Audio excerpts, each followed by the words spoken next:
Doctor Rajaram Tripathi sir, आप चूँकि लगातार जो है लंबे समय से किसानों के लिए संघर्षरत हैं, किसानों की बात करते हैं।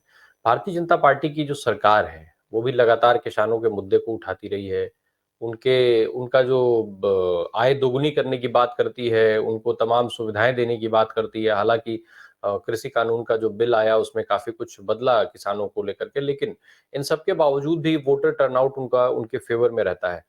क्या लगता है सर कि इस चुनाव में राम मंदिर, जिस तरीके से अभी जैन सर भी कह रहे थे, राम मंदिर से इतर अगर हम बात करें तो क्या किसान नहीं बल्कि किसान चूंकि हमेशा से मुद्दे में रहा है, हम किसान से आगे बढ़ करके अगर देखें तो क्या किसानों के जीवन स्तर की बात होगी कहीं इस चुनाव में? नमस्कार राय साहब। आपको, जयंत जी को और आपका कार्यक्रम देखने वाले सभी साथियों को नववर्ष की शुभकामनाएं। दरअसल जो 2024 में जो चुनाव हो रहा है, भाजपा की ओर से इसकी पटकथा पिछले चुनाव जीतने के बाद से ही रची जा रही है। जैसे कि नरेंद्र मोदी जी भी कहते हैं और भाजपा के बड़े नेता भी कहते हैं कि भाजपा जिस दिन कोई एक चुनाव जीतती है, उस चुनाव को जीतने के साथ ही अगले चुनाव की तैयारी में लग जाती है। अब रहा सवाल राम मंदिर की बात, मैं कहूंगा ये पहले मुद्दा था। अब वो मुद्दा नहीं रहा, बल्कि अब वो उपलब्धि को भुनाने की कोशिश है कि हमने देखो राम मंदिर बना दिया और अब निश्चित रूप से जो हिंदू हैं, सनातनी हैं, उनका वोट उन्हें चाहिए कि हमने आपका एक बड़ा काम कर दिया। और उन्होंने बताया कि भाई बाकी मुद्दे गौड़ हैं, आपके लिए मंदिर जो सबसे असल मुद्दा है, जो कि कांग्रेस ने 70 साल में बना के नहीं दिया और आप लोग आध्यात्मिक रूप से गुलाम थे, अब आप आजाद हो गए। इसका नरेटिव सेट करने की बात करें तो बड़े छोटी छोटी चीजों से किया गया है। कोई ऐसा नहीं कि राम मंदिर तो एक अ, दिखाई दे रहा मुद्दा था, लेकिन जैसे कि मैं बताऊं कि आज से 5 साल 7 साल पहले की बात करें, 1 जनवरी आती थी और लोग बधाई देते थे। ठीक है, अप्रैल में चैत्र को भी हम लोग नववर्ष मना लेते थे, लोहड़ी भी मनाते थे, है? और ओणम, पोंगल, सारे त्योहार मनाते थे। हमारे देश में करीब 30 नववर्ष मनाए जाते हैं, अलग अलग धर्मों के अलग अलग संप्रदाय में 30। पूरे विश्व में 80 नववर्ष मनाए जाते हैं। हफ्ते में एक कोई ना कोई देश या समुदाय नववर्ष मना रहा होता है, कोई बड़ी चीज नहीं है। लेकिन जिस तरह से 1 जनवरी को यदि आप किसी को आप ग्रुप ग्रुप में डालते हैं नववर्ष की बधाई, तो 3 4 महाअक्लमंद निकलते हैं जो कईयों तो हाथ जोड़ के बोलते हैं हमें ये स्वीकार नहीं है। अरे भाई, शुभकामना स्वीकार नहीं, इनको शुभकामना से इनका क्या नुकसान हो जा रहा है कि मानो शुभकामना वापस करना चाहते हैं। और वो रामधारी सिंह दिनकर की कविता एक ले आते हैं कि यह नववर्ष हमें स्वीकार नहीं, ये जबकि वो अलग परिप्रेक्ष्य में है उनका जो है, जब अंग्रेजों के समय उन्होंने कहा था। तो पहली बात तो यह है कि इस कैलेंडर को, ग्रेगोरियन कैलेंडर को भी इन्होंने दुश्मन बना दिया, अस्पृश्य बना दिया। और ये ईसाई वर्सेस की, ये ईसाइयों का कैलेंडर है, अब ये अछूत है ये।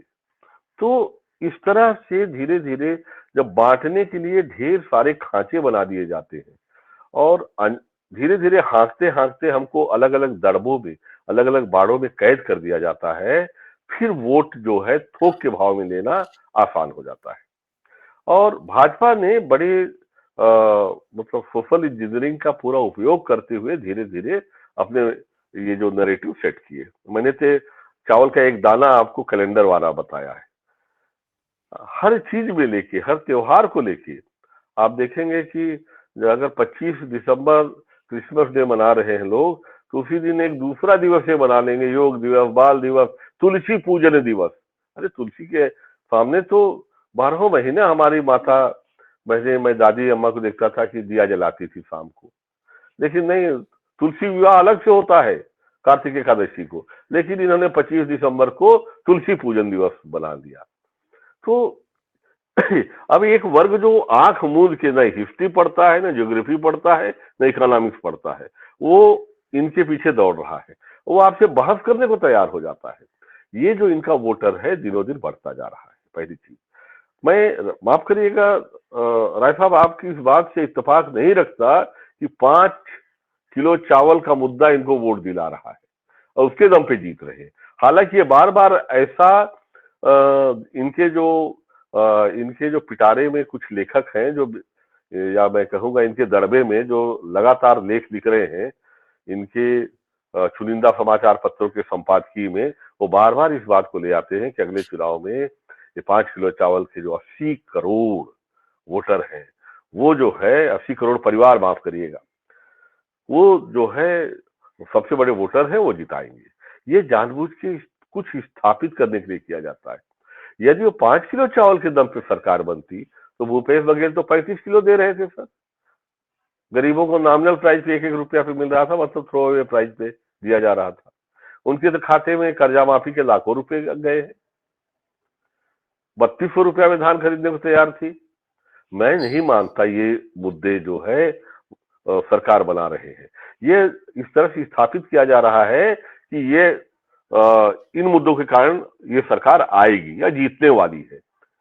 जबकि मेरा मानना है कि भाई, मैं बार बार कर रहा हूं कि चुनाव में धांधली, भ्रष्टाचार, ईवीएम, यह एक बड़ा मुद्दा होना चाहिए इंडिया के लिए, पार्टियों के लिए, जनता के लिए, सिविल सोसाइटी के लिए, मीडिया के लिए, जुडिशरी के लिए।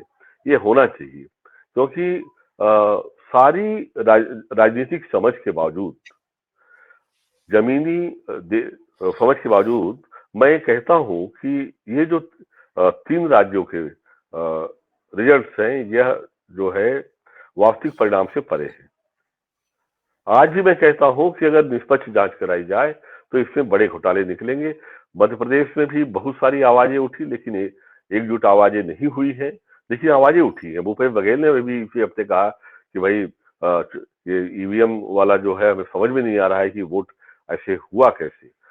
भले अब अलग अलग कारण गिनाएं, तो मेरा मानना है 2024 के लिए सब कुछ सेट है और ये इसलिए ऐसा कहा जा रहा है कि जीतेंगे। कांग्रेस के पास अगर बात करें तो कांग्रेस के मुद्दे स्पष्ट हैं। कांग्रेस के मुद्दे जो हैं, इंडिया के जो मुद्दे हैं, ये वास्तव में देश को गढ़ने के लिए, लोकतंत्र को बचाने के लिए बेहद जरूरी है। साथ ही साथ इनको चुनाव में चुनाव की धांधलियां कैसे रोक पाए, वो भी देखना होगा। क्योंकि जिस हम लगातार बहस कर रहे हैं, लेकिन आपने देखा कि जो चुनाव आयोग है उसकी निष्पक्षता लगभग 100% खत्म हो गई। आप जानते हैं 3 मेंबरान की का चुनाव आयोग होता है और तीनों में से निष्पक्ष चुनाव आयोग हो, इसके लिए ऐसी व्यवस्था की गई थी कि तीनों जो सदस्य हो कम से कम इस तरह से चुने जाए कि स्वतंत्र निर्णय ले सके। लेकिन आज सत्तारूढ़ दल का जो कैबिनेट का मंत्री और वो दल अगर 2 मेंबर चुन लेता है तो 1 मेंबर जो है, जो हम सुप्रीम कोर्ट के पाले से जो आता था, वो खो दे रहे हैं। यानी जिसे चाहेगी उसे नियुक्ति करेगी। और जो हमारे से तनख्वाह लेता है, जो व्यक्ति जो सत्ता से तनख्वाह ले रहा है, उसका कारिंदा है, उसको रिपोर्ट करने वाला है, उससे आप क्या उम्मीद करेंगे कि वो निष्पक्ष चुनाव कराएगा।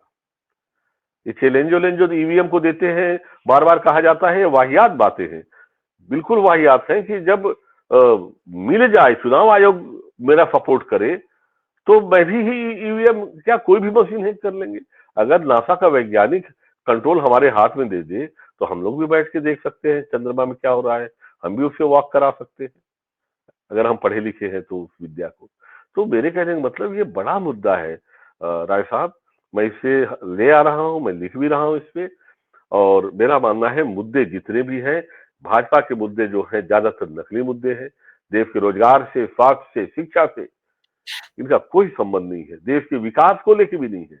केवल बोल देने से कि हम 5वीं अर्थव्यवस्था हो जाएंगे, क्या हम हो जाएंगे? हम हंगर इंडेक्स में कहाँ हैं, शिक्षा के गुणवत्ता के स्तर में हम कहाँ खड़े हैं, न्याय के स्तर में कहाँ खड़े हैं। खुशी, आज पहला दिन है, मैं कहना चाहूंगा कि जो खुशी का एक इंडेक्स होता है, हैप्पीनेस इंडेक्स, उसमें हम कहाँ खड़े हैं। भूख के मामले में हम कहाँ खड़े हैं। छोटे छोटे देश हमारे जो भूख के लिए, गरीबी के लिए जाने जाते थे, वो हमसे आगे निकल गए हैं इस मामले में। आप देख रहे हैं, बांग्लादेश देख लीजिए, नेपाल आगे निकल गया है। कई देश हैं आगे निकल गए। ऐसी स्थिति में मूल मुद्दे किनारे रख के अगर हमारे पांचवाला चुनाव होंगे, इन मुद्दों पे होंगे कि मंदिर पे होंगे, या कोई एक धारा हमने हटा दी या एक धारा जोड़ दी, हमने रिफॉर्म कर दिया, इस पे अगर चुनाव होता है तो मेरा मानना है कि देश सच में जुमलों के जरिए तो आगे नहीं जा पाएगा। और ये जो टोटके हैं, ये टोटके भारत जैसे विशाल देश को किसी सुनिश्चित दिशा में कहीं दूर आगे ले जाते नहीं दिख रहे हैं। आज पहला दिन है 2024 का, आप ग्रिगोरी कैलेंडर मारो या जो भी कैलेंडर मानिए, इसे मानिए मत मानिए, लेकिन अगर विश्व के ग्लोबल इकोनॉमी के आप हिस्से हैं, ग्लोबल ग्लोबल विलेज के आप एक हिस्से हैं, ग्लोबल मार्केट के एक हिस्से हैं, यूएनओ के आप मेंबर हैं, दुनिया भर के अंतर्राष्ट्रीय संस्थाओं के आप मेंबरान हैं, तो ये कैलेंडर को आप तिरोहित करके डस्टबिन में नहीं डाल सकते। और डाल दे तो बड़ी अच्छी बात है, तो कोई भी कैलेंडर आए, लेकिन कैलेंडर से आप नहीं नाप सकते। आप लोगों की खुशियां, उनकी बेहतरी, उनके बेहतर स्वास्थ्य, उनके सुख दुख में अगर बढ़ोतरी कर सकते हैं तब तो ठीक है। लेकिन मुझे भाजपा के एजेंडे में, चूंकि चुनाव आपके सिर पे मंडरा रहा है, मई में आपकी सरकार बननी है, 45 दिन पहले आपको सूचना जारी करना है, उस हिसाब से अब चुनाव तो कुछ बचा नहीं। और अब केवल एक राम मंदिर हमारा अयोध्या का है, उसके बाद जैसा कि मुझे राय साहब ने बताया कि एक और राम मंदिर का उद्घाटन फरवरी में होना है अबू धाबी में। तो मेरे ख्याल से यही दो मुद्दे उनके पास हैं। ऐसे भव्य, इतने भव्य तरीके से इसका वोटीकरण किया जाएगा, वो मत में बदलने की कोशिश की जाएगी कि 2024 की वैतरणी इनकी पार हो जाए। अब कांग्रेस को क्या करना है, इंडिया को क्या करना है, राज साहब ये तो उनको सोचना है। राजाराम त्रिपाठी सर, आपने जिक्र किया था कि जो इंडिया के मुद्दे हैं वो वास्तविक मुद्दे हैं, लेकिन सर अभी जब 5 राज्यों के चुनाव हुए, उसमें जो 3 प्रमुख बड़े राज्य थे जिनको लेकर के खूब चर्चा थी, मध्य प्रदेश, राजस्थान और छत्तीसगढ़। कहा यह जा रहा था कि कांग्रेस की जो सरकार है राजस्थान और छत्तीसगढ़ में, वो अपने काम के दम पर चुनाव लड़ रही है, और ये काम जो है उसने कहीं ना कहीं जनता को बहुत ठीक से अपने साथ जोड़ा है। लेकिन जब परिणाम आए तो बिल्कुल विपरीत थे और बड़ी जीत हासिल हुई थी भारतीय जनता पार्टी को। सर, जब अगर इस तरीके की चीजें सामने आ जाती हैं, फिर उसके बाद भी क्या ये जो मुद्दे हैं जिनका हम जिक्र कर रहे हैं, चाहे वो महंगाई हो, बेरोजगारी हो या दूसरे तमाम मुद्दे, क्या वो मुद्दे रह जाते हैं? वास्तव में कोई प्रासंगिकता बचती है इन मुद्दों की, या फिर विपक्ष को भी ऐसे मुद्दों की तलाश करनी चाहिए जो भावनात्मक रूप से लोगों को जोड़ पाए, ना कि वास्तविक रूप में? राय साहब, मुद्दों की राजनीति की बात अगर हम जब करते हैं चुनाव के लिए, तब हम पहले तो ये मान लें कि ईवीएम सही है, अगर तो मानते हैं। क्योंकि इस बात को देखिए, मेरी बात को मैं इस तरह से कहना चाहता हूं कि कांग्रेस की अपनी विशेषताएं हैं जिसके कारण वह ईवीएम पे खुल के नहीं उठा पा रही है। क्योंकि जब इसकी सरकार में ईवीएम चल रहा था और भाजपा ने आंदोलन चलाया था ये ईवीएम हटाओ, तब इन्होंने वकालत की थी इसकी। तो आज किस मुंह से जाके ये उसे गलत कहें, इनके ये बोल नहीं पा रहे हैं। हालांकि मेरा मानना है वर्तमान स्थिति में सारे मुद्दे गौड़ हो जाते हैं। छत्तीसगढ़ में की बात करूं, चाहे भूपेश बघेल भी अब बोल रहे हैं, पहले शायद ऊपर से कोई इन लोगों को, नेताओं को रहा होगा कोई कमांड की ईवीएम पे नहीं बोलना है। मैंने देखा कुछ चैनल पे भी जो बड़ी निष्पक्ष बात करते हैं वो भी ईवीएम से बात करने से बचते रहे। लेकिन जब मैंने देखा, भाई कमलनाथ जी ने खुद कहा कि हजारों ईवीएम में शाम को जब देखा तो बैटरी 90% चार्ज थी, 90%। जब 8 घंटे 10 घंटे वोटिंग के बाद शाम को भी 90% चार्ज थी बैटरी ईवीएम की, यह समझ से परे है, उन्होंने कहा। ठीक है, जांच होनी चाहिए। तो अब भूपेश बघेल ने अभी तक नहीं कहा, लेकिन अभी मैं उनका एक देख रहा था, कह रहे थे कि भाई ईवीएम में क्या हो गया, कैसे हो गया, अब समझ में नहीं आ रहा है। ये चीज तो हमने पहले दिन चुनाव का जब रिजल्ट आया तभी कह दिया कि भाई आप तर्कों की अगर बात करिए तो जहां पे 14 लाख परिवार जो है उनका कर्जा माफ होने वाला है 10,000 करोड़, और दूसरी पार्टी जो है कहती है हम कर्जा माफ नहीं करेंगे, तो किसान किसको वोट देगा? 80% वोटर आपके किसान है। धान का रेट एक 3200 बोलता है और एक 3100। 3100 वाला पिछले बार वादा करके भी नहीं खरीदा था। समझना बात को, एक तर्क की बात बता रहा हूं। 3100 वाला वादा करके नहीं खरीदा था, बोनस का वायदा करके नहीं दिया था, और इस सरकार ने बोनस भी दिया था और एक एक किलो धान खरीदा था। बावजूद उसके जो वादे पे खरा उतरा, जो 100 रुपया ज्यादा देने को तैयार है, उसको किसान ने वोट नहीं दिया। अरे भैया, किसान तो 10 रुपया कुछ ज्यादा दे तो वहां चले जाता है, और 100 रुपया प्रति क्विंटल मायने रखता है। कोई कैसे कैसे घुट्टी को आप पिलाएंगे कि आप 80% किसान है, किसानों ने वोट नहीं दिया? क्या क्या देख के वोट दिया? जरा मुझे बताएं भाजपा का, मुझे तर्क बताएं कि भाजपा के घोषणा पत्र में कौन सी वो चीज थी। भैया, आप बोलते हो कि उनकी नारी बंधन योजना थी, उन्होंने 1000 रुपया बोला था, ये तो 3000 बोल रहे थे, 3000 देने को तैयार थे, जगह जगह जाके बोले हैं। तो कौन सी, किस लिए दिया वोट? भाई, एक लॉजिकल सवाल भी तो होना चाहिए। बोले कांग्रेस की गुटबाजी थी। गुटबाजी कब नहीं थी कांग्रेस में? इससे ज्यादा गुटबाजियां पहले भी रही है। भाई, गुटबाजी से वोटर को क्या लेना देना रहता है? वोटर तो देख रहा है कि मुझे फायदा कौन दे रहा है।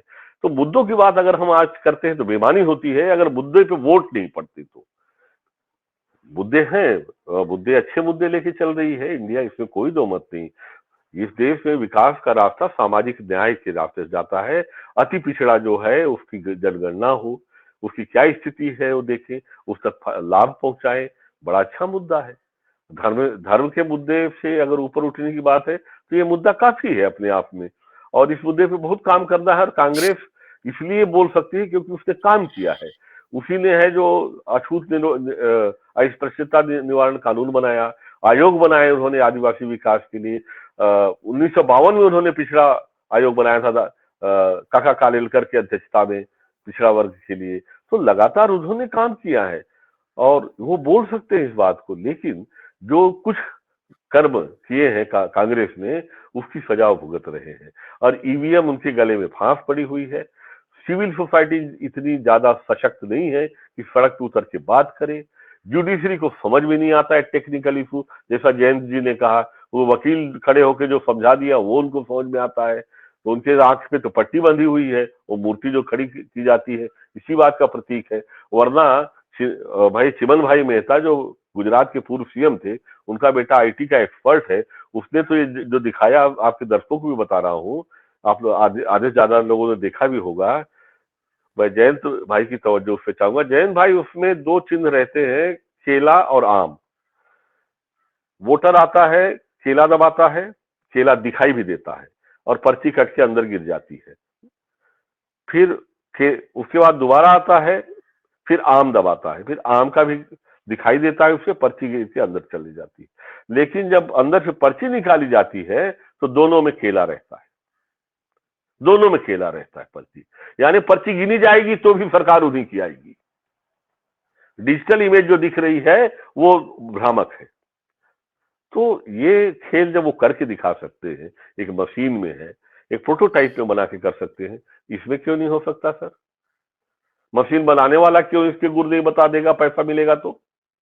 जहां एमएलए को खरीदने के लिए, आपको पता है एमएलए खरीदे गए कितने करोड़ों करोड़ों रुपए में। क्यों एमएलए को जैसे मुर्गी अपने बच्चों को लेके पंख में छुपा के घूमती है, वैसे जैसी चुनाव होता है पार्टियां अपने एमएलए को लेके बेचारे रिपोर्ट में भाग रहे हैं, वहां घूम रहे हैं, और पता चला कि पीछे चले आ रहे हैं अमित शाह जी पीछा करते हुए। तो ये सब जब होता हुआ आंखों के सामने देख रहे हैं कि अरबों खरबों रुपया सरकार बनाने के लिए खर्चा हो रहा है, अकूत पैसा बहाया जा रहा है, तो भाई जो कंपनियां पैसा कमाने के लिए ये डब्बा बना रही ईवीएम का, क्या वो नहीं खरीदी जा सकती? क्यों नहीं खरीदी जा सकती? तो समझने की बात है, डब्बे को किनारे क्यों नहीं रखते? तो ये 3 महीने में तो कुछ होने वाला नहीं राय साहब। हम लोग कितना पानी को मथे, पानी को मथने से मक्खन तो नहीं निकलेगा, ऐसा है। ये ईवीएम पे जब तक कांग्रेस इंडिया स्ट्रिक्ट नहीं लेंगे, वो तो जनता को भी लगने लग रहा है कि भाई ये लोग, इनको 2-3 राज्य दे देते हैं कि खाओ खजुआओ पड़े रहो तुम लोग, 2-4 राज्य मिल जाता है, चल रहा है, तो क्या नूरा कुश्ती है? फिर लोकतंत्र कहाँ है? फिर काहे का चुनाव का प्रहसन हो रहा है? ये बड़ी बात है, सबसे बड़ा मुद्दा यही है आज की डेट पे। और जो आज हम चर्चा कर रहे हैं राय साहब, ये चीजें कभी खत्म नहीं जी, होगी। ये कभी ये बहस को उठा के देखा जाएगा कि किसी ने कहा था इस बात को, आप देख जी। लीजिएगा, वक्त जरूर इसे लिखेगा। ये जो चुनावी मशीनरी है, जिस तरीके से बात हो रही, चाहे ईवीएम हो, चुनाव आयोग हो, तमाम संस्थाएँ हों, जितने जितने आरोप लगते हैं सरकार के ऊपर, केंद्र की भारतीय जनता पार्टी की सरकार के ऊपर या प्रधानमंत्री नरेंद्र मोदी, गृह मंत्री अमित शाह के ऊपर, तो इससे विपक्ष जो है वो पार पा पाएगा? ऐसी मशीनरीज़ को, ऐसी संस्थाओं को मात दे पाएगा विपक्ष अगर साझे रूप में भी आ जाए? क्योंकि इलेक्शन तो अब जिस हिसाब से आप सब कह रहे हैं या तमाम दर्शक कह रहे हैं, इलेक्शन का मुद्दा तो अलग ही है। इलेक्शन में केवल आपको सियासी दल से नहीं लड़ना है, भाजपा से नहीं लड़ना है, बल्कि अब तो ईवीएम और वो मशीनरी से ही लड़ना पड़ जाएगा। राय साहब, मेरा मानना है कि राहुल गांधी ने जनता की नब्ज सही मायने में पकड़ी है। उन्होंने जो मोहब्बत की दुकान की बात की, व्यवस्था हटा के आपस में लोगों को जोड़ने की बात की, सामाजिक न्याय की बात की, ये बड़े महत्वपूर्ण मुद्दे हैं और सरकारें इन मुद्दों पे बननी चाहिए और सशक्त विपक्ष के रूप में उभरे भी हैं। लेकिन अब क्या इंडिया किस तरह से काम करेगा, अगले चुनाव में नरेंद्र मोदी के रथ को या उनके अश्वमेध यज्ञ के घोड़े को अगर रोकना है, तो मुद्दों के साथ ही साथ जो जिन टूल्स के सहारे भाजपा लड़ रही है, उन टूल्स की काट और उससे बेहतर अस्त्र भी उनके हाथ में होने चाहिए। पहली चीज, उनमें से मैंने एक कहा कि चुनाव की गड़बड़ियां, धांधलियां, ईवीएम। भाई आज नहीं तो कल, आज 1 जनवरी को हम कह रहे हैं, हमारा अनुमान है कि आज नहीं तो कल इन डब्बों में खामियां हो या ना हो, लेकिन कभी मेरा मानना है कि इनसे ऊपर उठना पड़ेगा निष्पक्ष चुनाव के लिए। भारत का लोकतंत्र बहुत महान है, बहुत मजबूत है और कई मोर्चे पे इसने अपनी मजबूती दिखाई है, हमें उस पर आस्था है। लेकिन उसके राह में ये जो सबसे बड़ा बाधा जो ईवीएम बन रही है, तो मेरे ख्याल से जोमेटो और स्विगी को इसको दे दिया जाए, वो बेहतर उपयोग होगा। इनको जो भोजन लेके घर घर पहुंचाते हैं इन डब्बों का, और इनसे मुक्ति पानी चाहिए। यदि 0.0001% भी इनके कंप्रोमाइज होने, करने, कंट्रोल करने की संभावना है, तो उसके जी, बाद ही मुद्दों की बात शुरू होगी। और मुद्दे हैं इस देश में मुद्दे हैं, किसान है, महिलाएं हैं, अशिक्षा है, बेरोजगारी है, भूख है, मुद्दों की कमी नहीं है।